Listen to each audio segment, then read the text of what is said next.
Yes Podcast, also known as Yes, a Stripper Podcast, is a sex worker community podcast where our guests tell their stories and share their expertise in all areas of life. With our hosts, Onyx Sachi, Daisy Ducati, Gigi Holiday, and AM Davies, we've collectively recorded close to 140 episodes with sex workers from all over the world.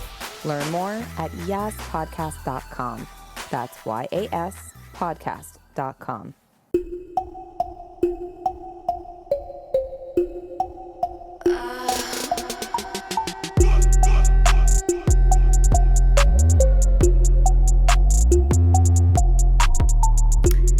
Hey everyone, welcome back to another episode of Stripped by Sia, your podcast for strippers, sex workers, and all the fancy naked people in between.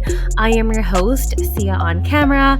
I am an online content creator. You can find my stuff on OnlyFans. You can also find my stuff on various websites. I'm also a cam model on StreamMate.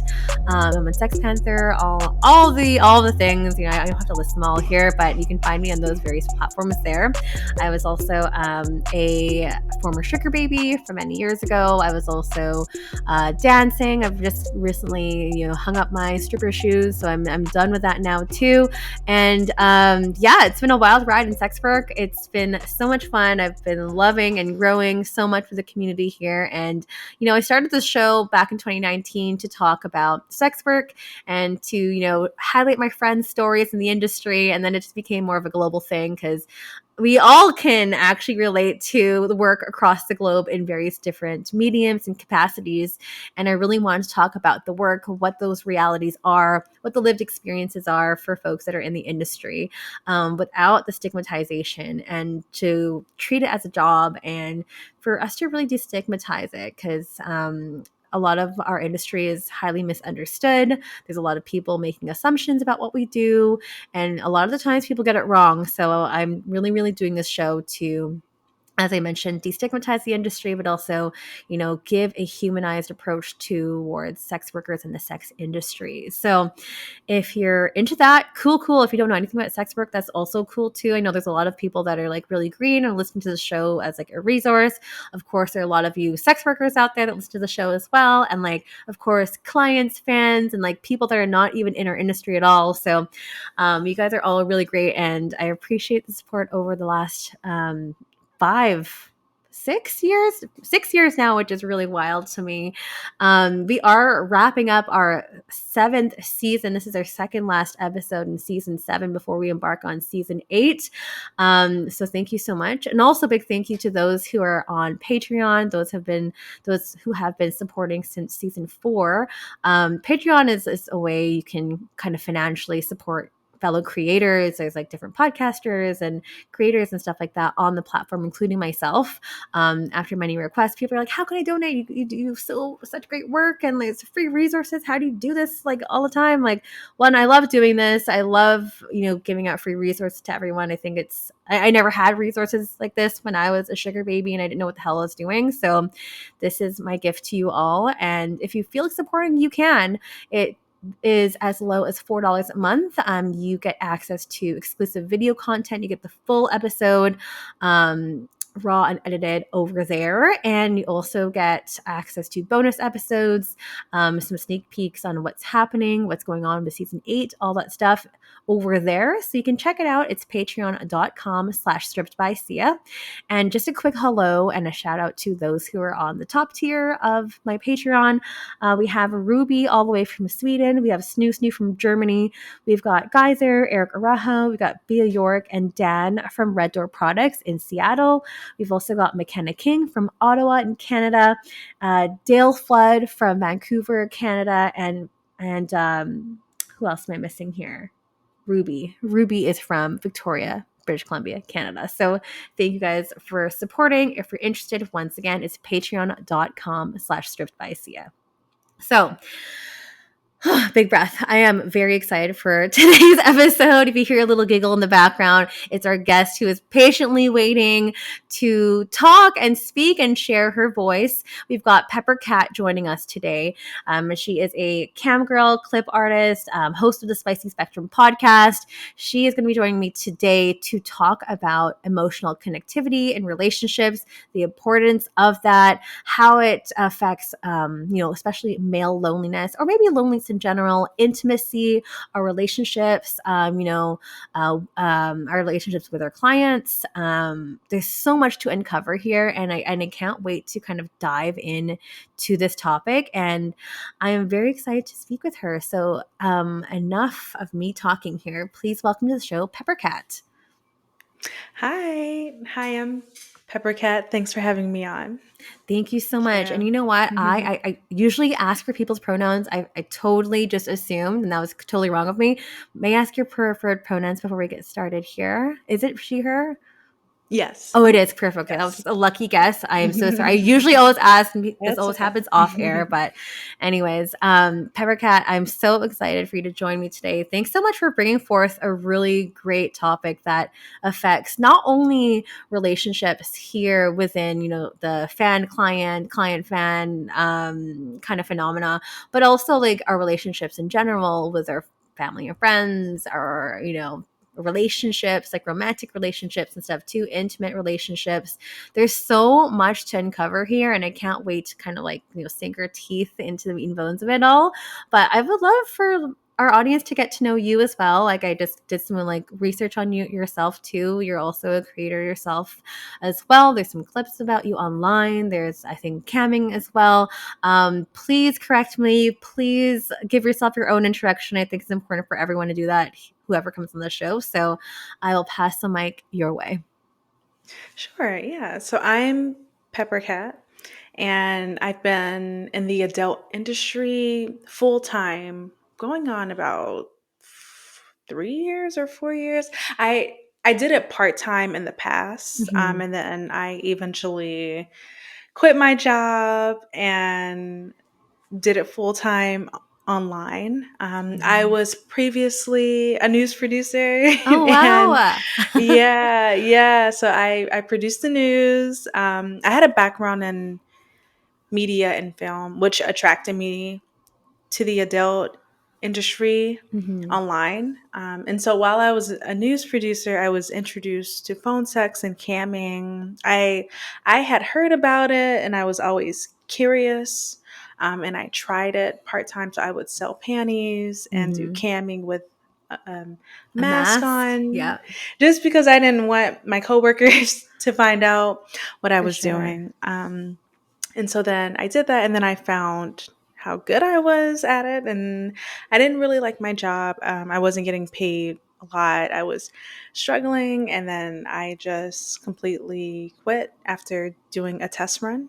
And Mm-hmm. I did phone sex for a couple of months, and then camming, and then now obviously I still do phone sex and camming, but I also started my own company called Design Your Dream Girl, Great. which yeah. So I help to live out fantasies and connections that customers are looking for on a more customized basis. Basis.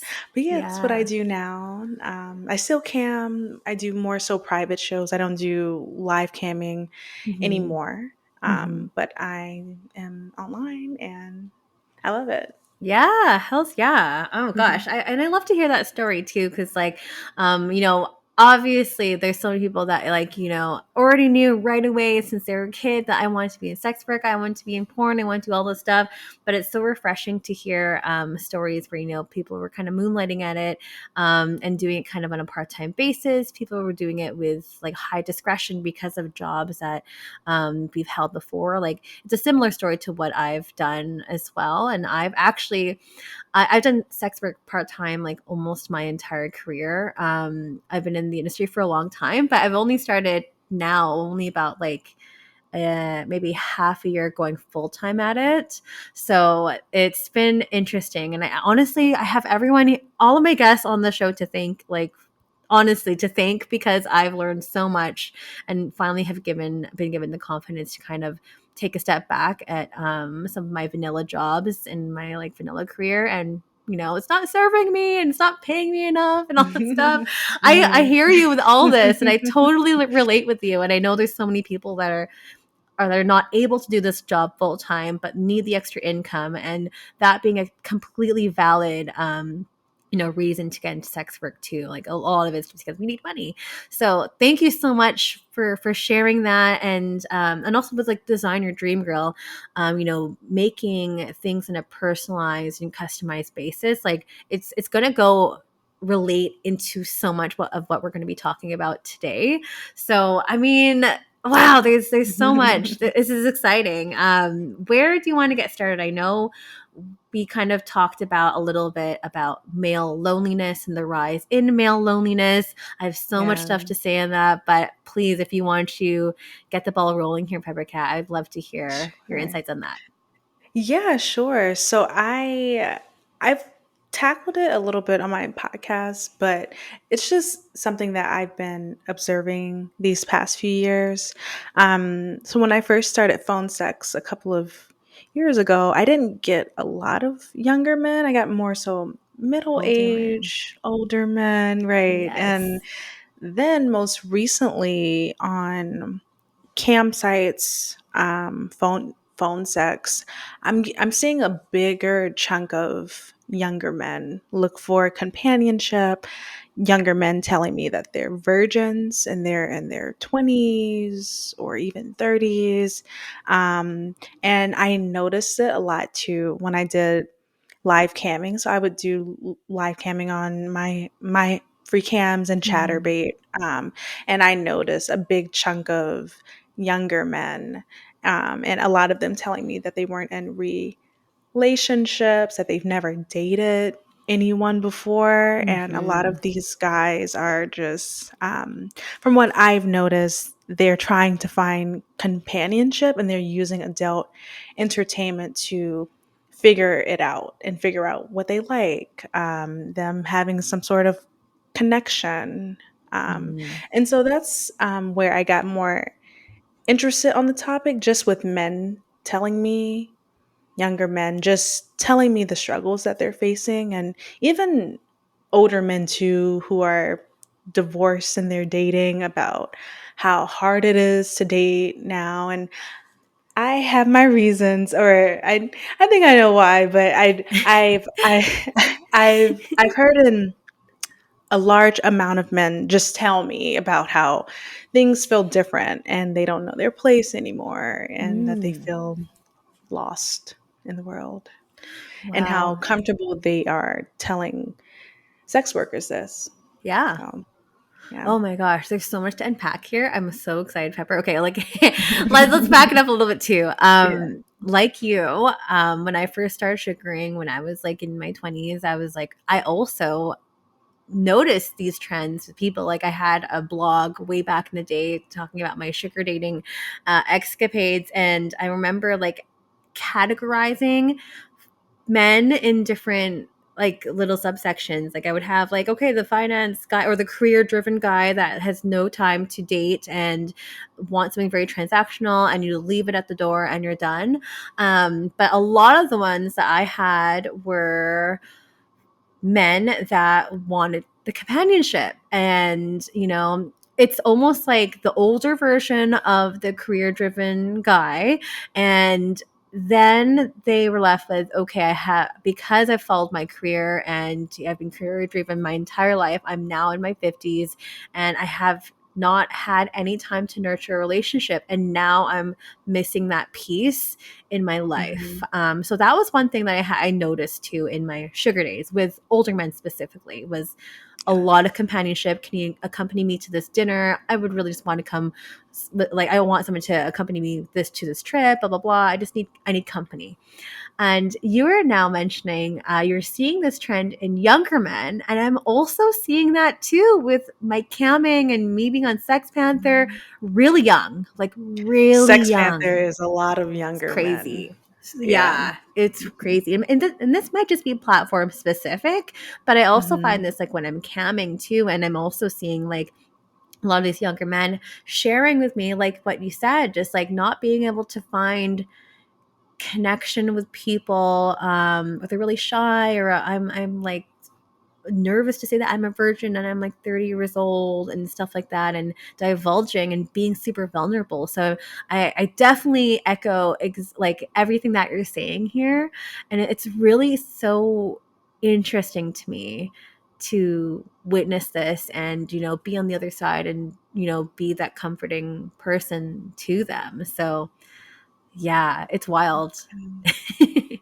Yeah, and I do find it interesting too with I know if you go online, like you'll see people talking about OnlyFans and how the site it needs to be shut down, but it's Hmm. also like, well, there's people using these sites to find connection, which I don't agree with someone being 100% dependent on a website or a person, but I do think there needs to be outlets for people to find some sort of safe space to connect with others or to figure out their desires in a place where they may not be able to do it Hmm. elsewhere. And so yeah, it is interesting. I do have my thoughts on certain reasons why I think there are a lot of younger men coming to sites like Sex Panther, which it's a lot of younger men on there. Yeah, lots. Um, and which I didn't put it in the notes if it's okay, but it just crossed my mind. With I think there's a lot.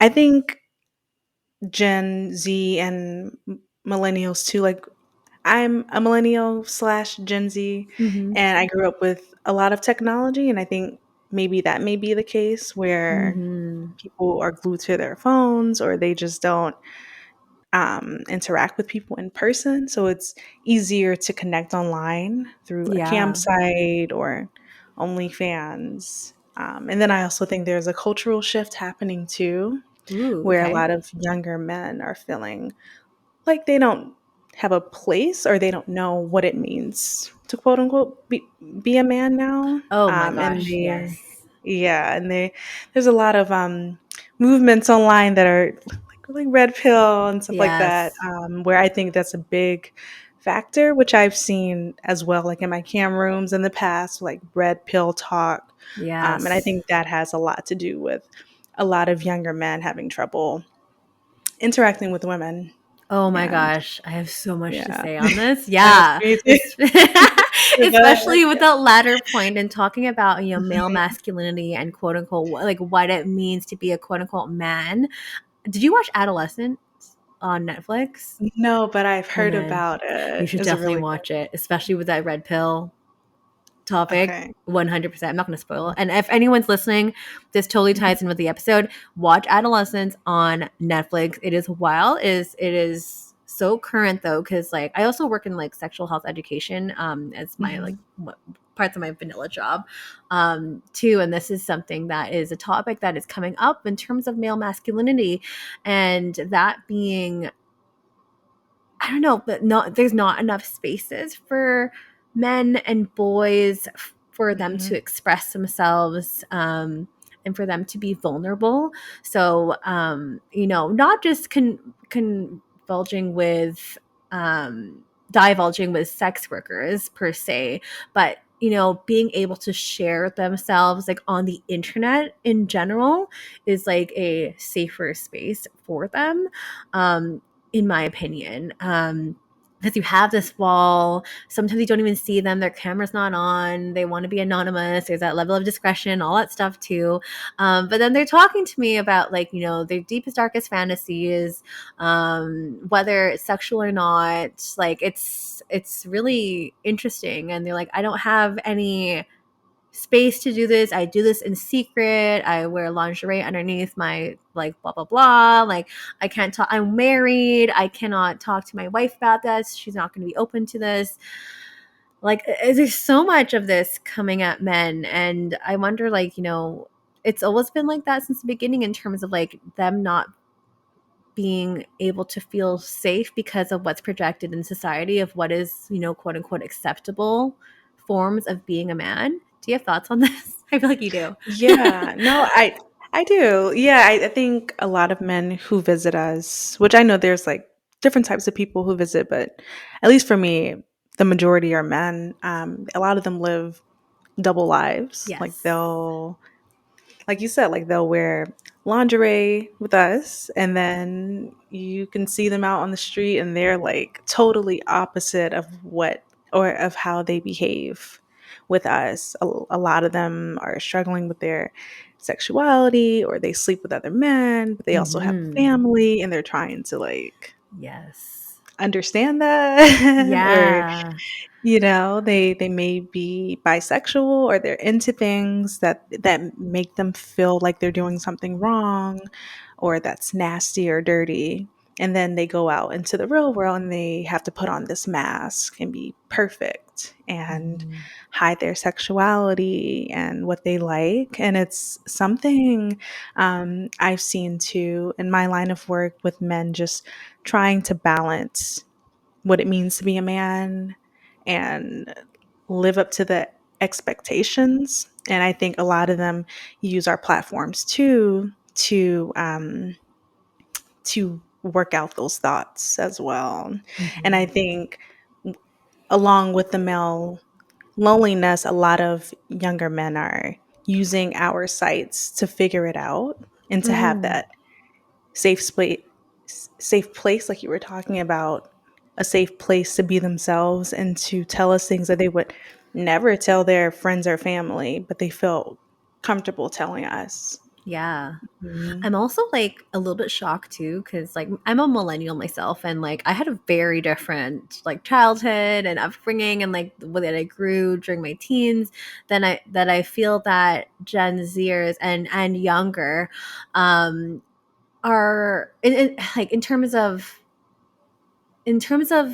sexual experience or lack thereof, Mhm. just how supercharged younger boys and teens are.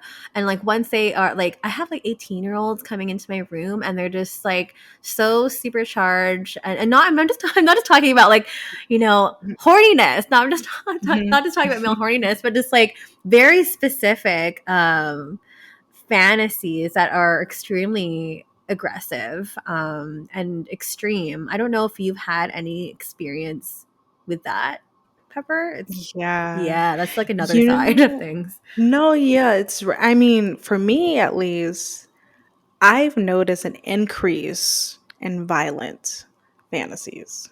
And I Mm, don't know if that has to do with the I don't know world if we it's live like in. people the world we live in, or people just not having sex. And I don't know, but I do feel some sort of change, at least for me, with people who I encounter. And it's not all of them, but I do notice more violent Yeah. fantasies going on right now. And I don't know if that's Mm, like pent up energy or like them not interacting with people and them, or I mean, I don't know. yeah, I Maybe don't this know is a way of either. channeling whatever it's inside of them, but I do notice that too. I notice a lot of aggression too from a lot of my younger customers. Mm-hmm. Yeah, but yeah, it's interesting that you said that, because that is something that I've noticed too. It's like more violent fantasies, Yeah. sexual frustration, and I think that has a lot to do with the male loneliness that's happening, or just cultural shifts in terms of Yeah. men and women right now that I don't Yeah. hear spoken about a lot, Totally. actually. And I think sex workers, we have a bird's eye view of what's going on in society that a lot of people may not see from our point of view. Oh yeah, yeah. Because when it comes to intimacy and just sexual fantasies and stuff like that, like it's a very sex workers are like positioned in a very unique way that like you mentioned, like we get exposed to things and things are shared with us that you're not going to hear in your everyday chatter, in your everyday, like on the New York subway kind of thing. Or maybe you do because it's New York, but like, Right. but no, it's really interesting to hear. And I'll say like one more last thing on the like the male aggression thing before we move on to other topics. But like, I think like there's so much like young boys, young men are so impressionable and are willing to listen to those who have really loud voices, like, you know, say like personas like Andrew Tate and folks that are really feeding that kind of narrative and that kind of misogynistic view against women and other marginalized folks, which is really scary. And I'm really seeing that in like a lot of in like young kids in our education system, but also like that channeling through to on the campsites and these platforms. Like, where did you learn all of this? Like it's so different from like when I grew up, when I feel like it was our knowledge and access to things was so limited and our world and our view was so small. So it's an interesting time for young men, I think. Yeah, it is Yeah, interesting. a little bit Mhm. scary at times too, but It uh, is scary. Yeah. I'm gonna be honest. I Yeah. mean, we definitely talked about like, yeah, fantasy, this isolation. I would love for you to kind of go into, you know, real intimacy versus transactional intimacy, and you know how adult entertainers are able to navigate that space. Yeah, yeah. So I think the internet allows for intimacy to be played out in different ways through phone sex or sexing or clips or customs. And for me, I always try to um, be clear with my boundaries because I know sometimes you may do a cam show with someone or have someone who's a regular and then they catch feelings and then it Uh-huh. gets complicated. But I always try to create that boundary that yes, this is genuine in terms of me, you know, doing this session with you, but at the end of the day, it's still transactional. I still Mhm. care about the cam show and doing what you want me to do and making you feel comfortable, but Mhm. we have to keep it separate. And I think Yes. that's something that happens a lot too, where people get attached. And even like with men, lonely men, at least for me, I know a lot of them have tried to meet Oh up my or they want to gosh. meet in person Yes. because they think they found their wife. And I'm like, Yes. no, I'm a sex worker. And I think the lines do get blurred when it comes to intimacy, but I just try to keep it separate. And then in terms of my real life, I try to keep what I do outside of my line of work separate from sex work, because Yes. at the end of the day, it's still a business. But I think a lot of times our customers, and even, I mean, I'm sure there are people too who have fallen in love with their customers. I don't Mhm. know, but I just try to keep it separate, especially with men who aren't dating or they Yes. see me as like their girlfriend. Yes. Yeah. Oh man, we got to talk about that. We definitely got Yeah. to talk about that, Pepper. Oh my gosh. Yeah. Yeah. Sometimes it can really, like, those lines, as you mentioned, can get super blurry. And, you know, we're just really good at our job. Like, we are. Like, we're really good at taking care of people and nurturing these relationships. And that's why people feel so comfortable sharing with us everything and being intimate with us. But sometimes, yeah, it can be a little bit like, okay, now I feel like, have we gone too far with that? Like, the amount of times I've had like customers falling in love with me and saying that they love me, and like, I like don't even know what to say sometimes, because like, I want to ask you, like, do you go along with it? Do you say no and kill the fantasy? Like, sometimes, Let me know what you do because I'd love to hear what you do. Yeah, it's it's really funny. A lot of them say "I love you" right before They nut. they're about to. Yeah, so I just don't want to ruin it. So then I'm like, "I love you too," just because it's a fantasy, and I don't want to Yes, ruin their night. So like, like this is a great feeling for them. I don't want to mess it up. But then totally. typically at the end of the sessions, the guy will say, "Yeah, I was just saying that, because I was just really horny. But You're I lucky you have people have like know that that." say that.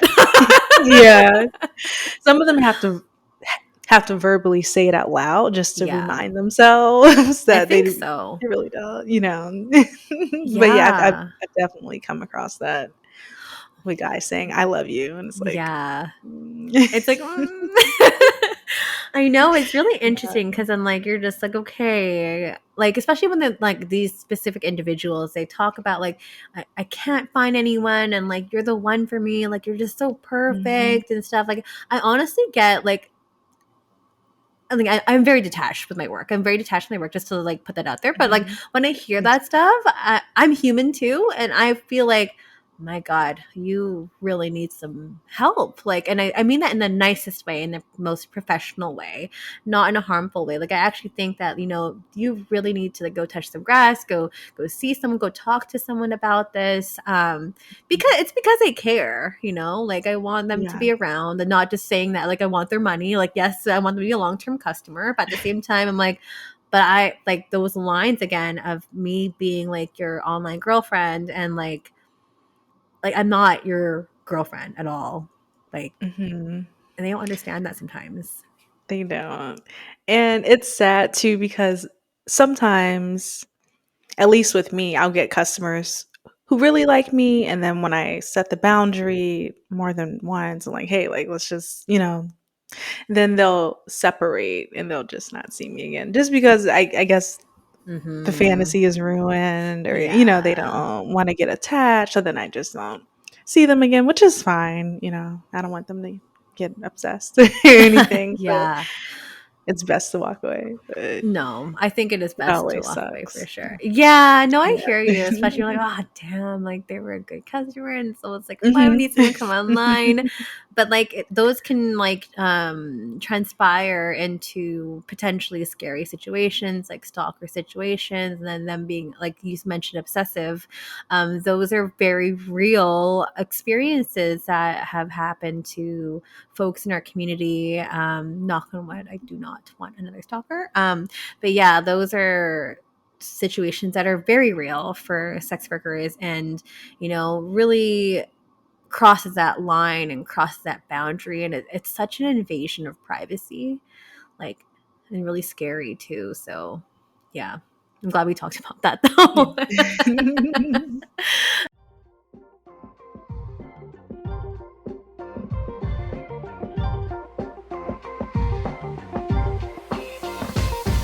Hi, it's Carly David, founder of PS Group, marketing agency for sex workers by sex workers.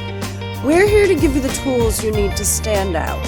From slick websites to next level marketing strategies, we want to turn your fans into loyal customers.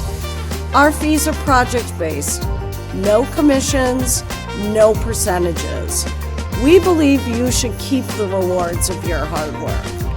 So if you're serious about taking your brand to the next level, visit us at sexworkmarketing.com. Say hello. We'd love to talk to you. And I mean, that kind of goes into like, what I think is emotional labor with our work and our Mhm. highly, highly stigmatized work. Do we want to talk about, the stigma versus reality and going into that kind of conversation, Pepper? Yeah, yeah, I think people don't realize how much work we do put into sex work. And I think people think it's easy. I was on Threads one time and I had made a post and everyone was like, "It's so easy. I can just do it." And it's like, "No, you can't. No, you It's not can't. easy."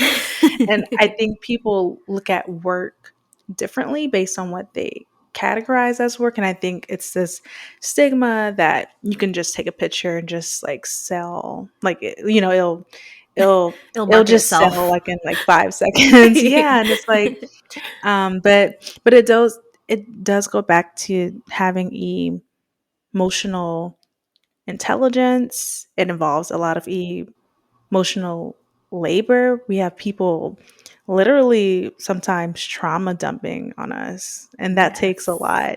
it does And take a if it's lot. like one person after the next person, it's like people are telling us their problems, and that's not easy to always hear. There are things that you may hear that may traumatize you. I know I've heard things that have traumatized me. And Yes. like that takes a lot of work to sit there and not judge or to console someone like that. Not just anyone can do that. And I think our industry is so stigmatized too with it just being about sex, but it goes way past sex. This is a connection. These are people with real stories that they tell us and real problems that people go through. And you have to have some level of sexual maturity too to Mm. sit there and hear what people are telling you. And sex work is work. It takes a lot of work. I do more work in sex work than I did at my 9 to 5. But yeah, it does Truth. involve a lot of that. And I think as more men become more lonely, we'll only see more people utilize our services to find someone who, can hear or someone where they can express themselves and have a listening ear. Hmm. So, yeah, Yeah, and in what do you some think? instances, it's cheaper than a therapist. So, and you get to nut Yeah. after too. So, Yeah. I don't blame them. But yeah, there's a lot there. We do so much in this line of work that people just don't see, people that just don't understand and will never be able to understand fully unless you're actually in the work. The amount of like coddling I have to do, the amount of times I feel like I have to bite my tongue, the times I have to assert my boundaries and be like, this is not okay, and I actually don't want to do this with you, and we're gonna have to cut the show, and like really, really trying to do your best but also like not lose customers too and not turn people off. It's a lot of like, put the happy face on and like I'm on now, like that button is Mhm. on. It's like there's a lot of that, and just it can be very draining uh in our line of work and exhausting. People just don't really understand that fully. Mhm.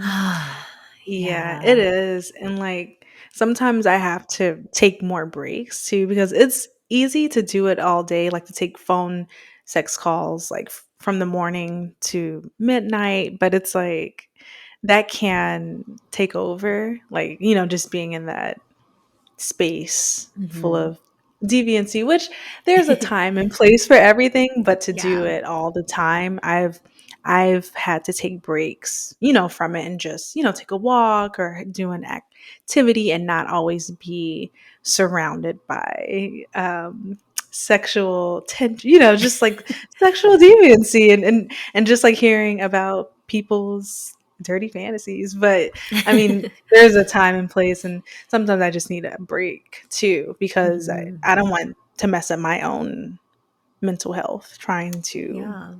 help somebody else, So, Oh yeah, absolutely. I like yeah. 100%. Breaks are so needed, and also just like being bombarded with dicks like the entire day and just like You're fantasies right. and stuff too. Like it's Penises so all the time. all the time, yeah. And it can be so easy for us to get like desensitized and also Yeah. just like wanting and seeing the money come in. It can also, potentially ruin your personal relationships, and also your personal relationship with sex too. It can kind of tarnish that. Like you can only, I know so many people that like just view anything to do with sex, even outside of the work, as work and transactional, and they don't get any like pleasure from it anymore, or like well, why should I date when I'm not getting paid for it? Like, and I think that is, it can be problematic. I don't think it's super healthy. I think we really all need balance in our life, and it's great to be ranking and winning all the contests and doing all that stuff too, but at what point is it going to be enough? And I feel like you're always going to be chasing that. Nothing's ever going to be good enough anymore. So Mhm. Yeah. yeah, you got some things you just gotta try to Yeah. balance out as much as Mhm. you as much as you can. I agree. um I know that with a designer dream girl, you really focus on building a lot of your own custom content and personalized content. Can we talk about why personalization is so important, and in terms of fulfilling unmet emotional needs amongst clients, fans, and etc.? Yeah. Yeah. So I wanted to create something a part of my own brand too, where people can know that I have a central place. I am on other sites, but I wanted to create my own site to just have more control. And I think, at least for my customers, a lot of them want a more customized experience. And so I give that opportunity if they want to live cam with me or message or custom video, um, or have some type of package that they can customize and have control in what they want. Of course, with me, I still have my boundaries, but I just wanted to create a safe place where they can actually live out their fantasies, but it still be a part of my own brand that I can call my own. I love being on other sites, but I wanted something too where I can just have a centralized experience with me Mhm. personally, especially with AI coming out and Yes. girlfriend chat box. I think the human element is still important when it comes to connection.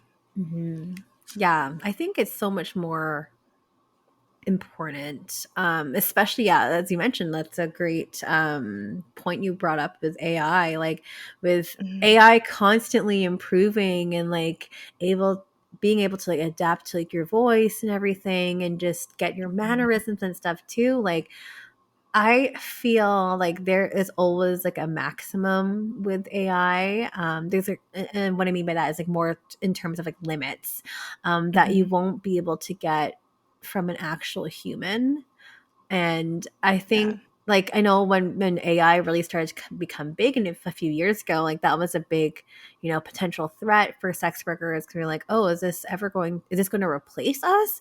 I really don't think it's ever going to replace us, because the human connection is so important, and it's just something that you can't fully replicate, in my opinion. Just I Mhm. don't know how to I don't know how to describe it, but I feel strongly against it. So No, yeah, I agree. And also AI can't get as dirty. I mean, they have their limits on what what you they can think is even dirty. chat. And yeah, or even put in chat GBT. You can't even put certain things in there that break the rules. So I doubt they're gonna Yes. have some dirty talking AI or something. Maybe. I mean, I don't know. I think there But is. Melrose Michaels just came out with GPTs. So oh. small plug, small plug. Shout out to Melrose. She's amazing. Oh But yeah, yeah. Yeah, right? yeah. She gave us I've GPTs. used it. I've used it in the past, yeah. But yeah, I mean, Yeah, I mean, there's just I feel like, I mean, a good way to look at it, and actually Melrose and I spoke about this on my show ages ago when she was talking about mhm, that. But eventually, when people are going to start having AI clones of themselves, which already exists, by the way, that already mhm, happens. But that being, say, tier one. But if you want to talk to me, really, then you'd have to pay a premium price, and you have to pay for my time and all that stuff too. So there are ways that we can embrace and encompass it, but mhm. I don't think, I think people will want to pay for the real you. I think so Yeah. too. Yeah. Definitely. I agree. Mhm. I know you also talked about like, with the rise of like so many adult like paid subscription platforms, and phone services, camming, all that stuff, how have platforms like adult platforms shifted the power dynamic in adult entertainment and connection? Let's talk about that for a little bit. Yeah. Do you mean like them creating more options or Yeah, for people to however you connect want with them? to digest it. I think like maybe just Yeah. platforms in general and how it's Mhm, shifted the connection between like mhm, fans and yourself and the creators, and just maybe having more access to them and all that mhm. stuff. Yeah, yeah. I think based on what I've seen, even for me too, like I feel like more people are looking for more personal experiences within adult content. Hmm. And I know people are confused too. Like they'll say, "Oh, why would somebody subscribe to OnlyFans when you can just watch porn for free?" But I think Hmm. people, more and more people want that connection. And I think phone sex, which I know people still think that it doesn't exist anymore, but I mean, people love phone sex They and do. live cam shows or one-on-one cam shows or subscribing to OnlyFans or Fansly. And I think it allows fans to really get a personal connection with us. Hmm. I love it too because I get to interact with my fans. And I know people still buy like my videos, like indie clips. Hmm. And I actually find that more people buy those clips rather than like watch some of the free videos I have, because I think when you put a value on something, people think it's more in important Yeah. when they pay for something and they pay for an experience. Yeah. And so yeah, I think a lot of people are looking for that um, personal connection, and even through like customs Oh too, yeah. like people feeling like their fantasies are just how they want it. And, they choose people based on how they want that fantasy to look on camera.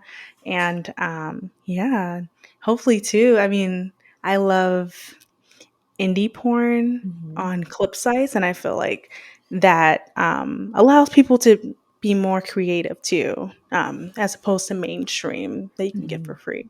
So I think those shifts, in terms of what I see happening, people wanting more personalized connection and personalized content. Content. Um, yeah, and Oh I think yeah. it's more important too.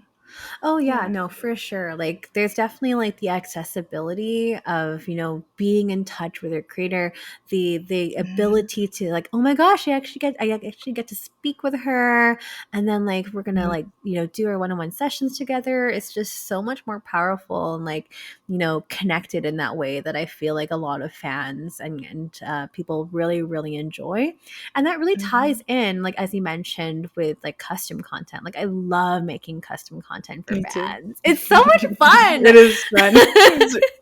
And it's like very random too. It's like, what? You Yeah, want this and this and that. I'm always just like so impressed. I'm like, wow, like how did you come up with this? Like this is like very specific and like It is. specific outfit, specific angle of like things and just like specific keywords and scripts. Like I think it's a lot of fun, and it enables me to be an actor for like a day and Mhm. whatnot. And too, and like especially when like they say like when they want you to like say their name and stuff too, and it's really like tied to them and they feel like really special, but also like it turns them on like so much Mhm. more, which is a lot of fun. And people will pay for that content rather than just going to your library and just getting something Mhm. that is really generic. Again, it's really really cool on the adult creator side of things to be a part of that and really watch their fantasies come to life. Like Mhm. and just Yeah. the whole like, oh my God, that was so hot and amazing. Like you nailed it. That's exactly what I wanted. Getting that recognition as a creator to still was like, I did good. Yeah. Super, super fun. I mean, Yeah. to close things out too, Pepper, I know we've touched on a lot of topics here today, and they're all related too, but talking about like the ethical considerations around boundaries, responsibility, and expectations when engaging with lonely clients. I know that we touched a little bit about it earlier too, but like, really to press on that note, because, safety is always number one with things, but I would love us to really like maybe spend a little more time on this topic. Yeah, I think boundaries is is my number one with customers, especially if they are single or they are lonely. I think just being upfront too, like, hey, this is strictly online. I can't meet you, Yes. just, I mean, like, just to put it out there because sometimes if you don't say it too, which is weird, they'll still keep trying. Mm-hmm. And I know when people continue to push or to cross my boundaries, I'll just cut it off just because I don't want it to become like a stalking situation or my Yes. safety. And then also too, I mean, not playing with customers' feelings. I mean, they're still Mm-hmm. human, Yeah. and also that is dangerous too because you don't Yeah. want to lead them on and put Yes. yourself at risk. Giving them promises that that's not going to happen because at the end of the day, these guys, a lot of them get attached to us. And if Mm-hmm. you have empty promises, then that could Ugh. it's just not It's safe. But yeah, messy. no, it can get messy. But Mm-hmm. I mean, and also just knowing that these services are needed. This is an outlet. As long as you and the customer are not crossing each other's boundaries, you're not doing anything wrong. They're paying for Mm-hmm. it. We're not forcing them to see us. So, I mean, Yes. this is a much needed service that a lot of people don't realize that sex work is necessary, especially during times like this. There are outlets that people need Mm-hmm. for intimacy and connection and fantasies. There's a space for us for sure, and it's been around forever. So the demand is not going anywhere. um, those are really, really great points for you to bring up. And like, we can't have this episode without talking about boundaries and ethical considerations too.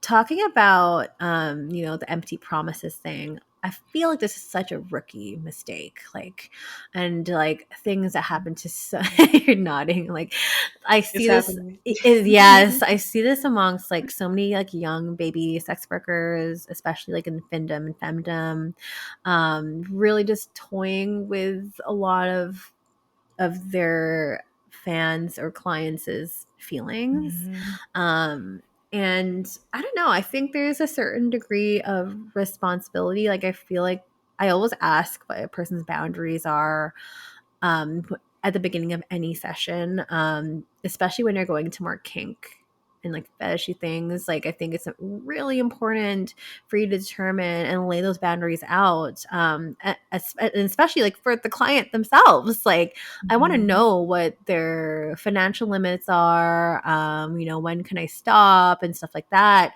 when I'm going into certain kinks with them.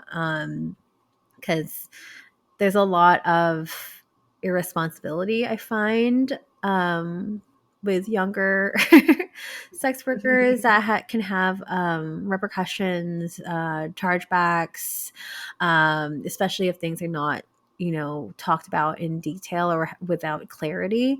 I don't think you should go ahead and assume things ever.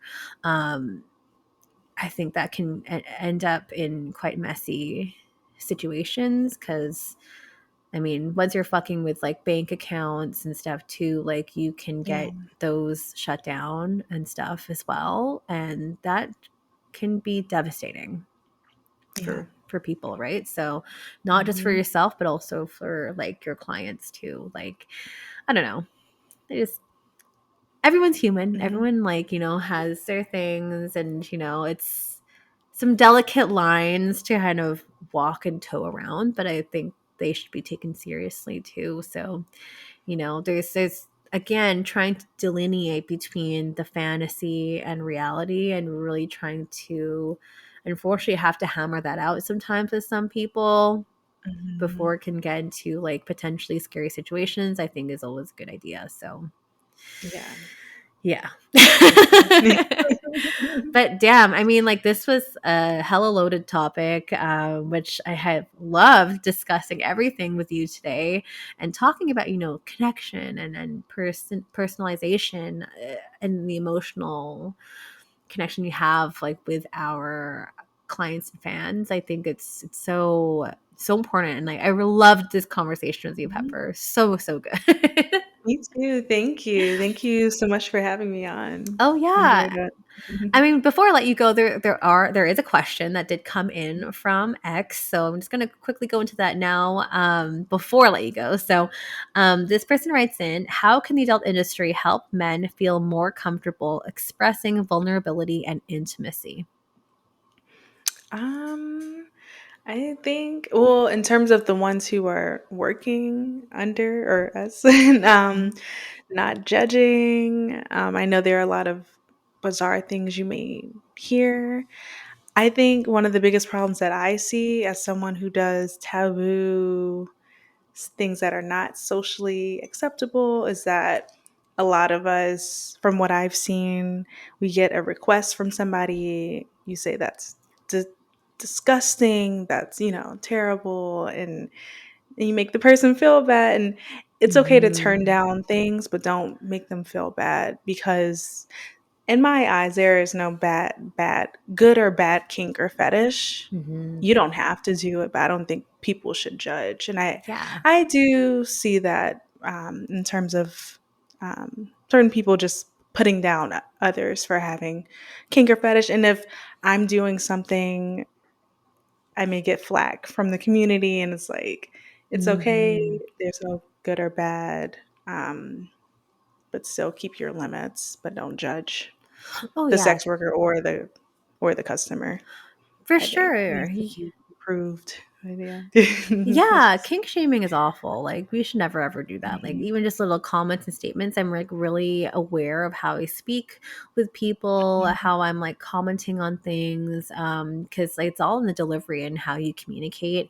And I think you got to be really respectful, because like again, don't like yuck someone's yum just because you don't mhm. like it. You don't have to do it. Like say like, "Hey, there's Right. like Yeah. hundreds of other girls and other creators that can, cater to this. It's not really something that I like Exactly. to do." And don't force yourself to do it if you're not into it completely.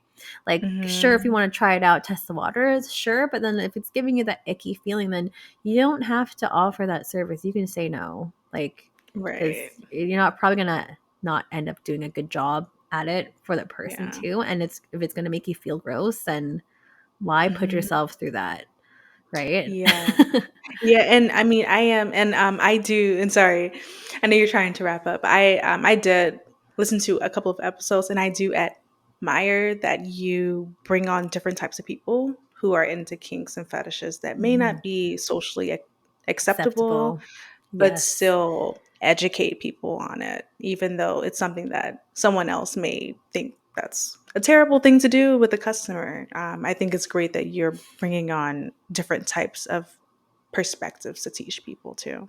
Thank So, you. I which appreciate we need that. more of. So.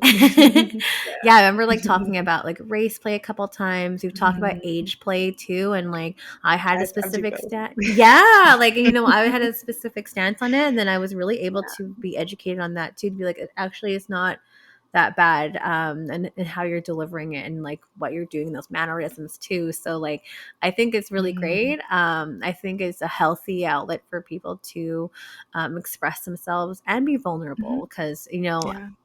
there's a reason they come to us. There's not Yeah. a lot of places they can do this in public or like out in the world, because they will be Mhm. stigmatized for it. So Yeah. Yeah. We have a very important role to play in society. We do. Any other last closing thoughts before we, tell people where to find you? No, thank you for listening and hearing my perspective. I think our perspective is important, especially with this topic too, for male loneliness that I don't hear discussed as much. Mhm. And I'm glad that you allowed me to share my perspective Mhm. on something that's going on from a different point of view that people may not be able to hear. Yeah. And I'm so glad that you're able to come to me with this such a great topic. I'm so happy to chat about it, and you're able to just talk about it in such a way that I think is digestible for so many folks and that they can relate to at home, like that are listening. So thank you for your time today, Pepper. But before I let you go, where can we all find you? Sure. If you're interested in learning more about a customized fantasy or connection, feel free to visit designyourdreamgirl.com. That also has the links to my social media. It's my main hub for everything. But yeah, you can feel free to visit designyourdreamgirl.com and learn more. Perfect. Those links are going to be in the show notes below. So if you haven't clicked on it already, now is your time to go check it out. Go reach out to Peppercat. Tell her how much you loved the episode or any kind of thoughts and feelings you might have on the topic. I'm sure she'd love to hear from you. And myself as well. If you want to reach out, you can. It is Stripped by Sia on X, Stripped by Sia podcast on Instagram. If you want to, again, join the Patreon, it's patreon.com/stripped by Sia. And if you are wanting to come on the show, I am looking for new guests to fill my topics for season 8. I'm always, there's always room for people to come and pitch. So feel free to do so on strippedbysia.com. You can go ahead and click on the contact form there. Come at me with your pitch. I would love to hear what you would love to say, and I welcome all new and diverse perspectives that are on the show. And we can talk about it. We can definitely try to develop a really cool, rad episode. So do your thing at strippedbysia.com, and his new episodes every single Sunday, dropping at 8 or 8. Why did I say that? At midnight. God, I've been doing the show for 6 years and I said 8 o'clock for some reason. Dropping at 12 a.m. midnight Pacific Standard Time. And if I can just ask every one of you to like, share, and rate the show on Spotify and Apple, that would be greatly appreciated to help folks who might need this resource. So we'll catch everyone in for another episode next Sunday. Next week will be our last episode for season 7, and then season 8 will begin. So stay tuned, and we'll see you all next week. Thank you so much for joining me, Pepper. It's a pleasure having you. Thank you. Thanks for having me.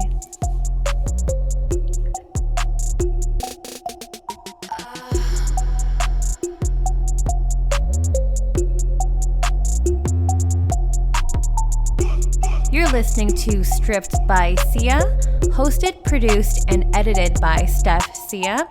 Music by Ted D. Graphic design by Maria Bellanderama, and photography by Ian Dabrin.